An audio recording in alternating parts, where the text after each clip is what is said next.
Дорогие соотечественники, через несколько дней, 6 июня, наша страна, да и не только наша страна, отмечает замечательный праздник, День русского языка.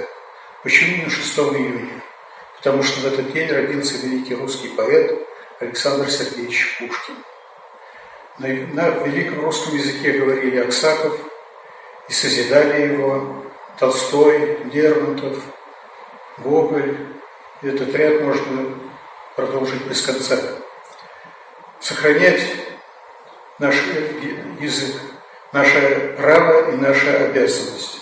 В результате либеральных образовательных реформ последних десятилетий русскому языку нанесен большой урон, как и многому другому в нашей стране. Абитуриенты, приходящие в вуз и даже на филологический факультет, обладают катастрофической безграмотностью. Не случайно, что поправки Конституции, одна из основных поправок Конституции, с которой нам предлагают голосовать 1 июля, поправка о статусе русского языка.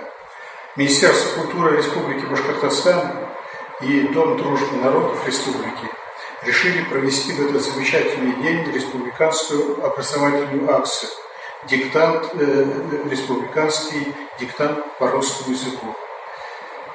Я призываю всех участвовать в этом, дело это добровольное, наверное, просто по-человечески любопытное, насколько ты образован, потому что тебе приходится писать какие-то письма в интернете, которые сейчас грешит большой безграмотностью.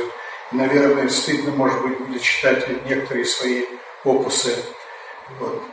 Призываю участвовать в нем, желаю всем удачи, да здравствует великий наш русский язык, государственный язык нашей страны, как и все языки многонациональной нашей России.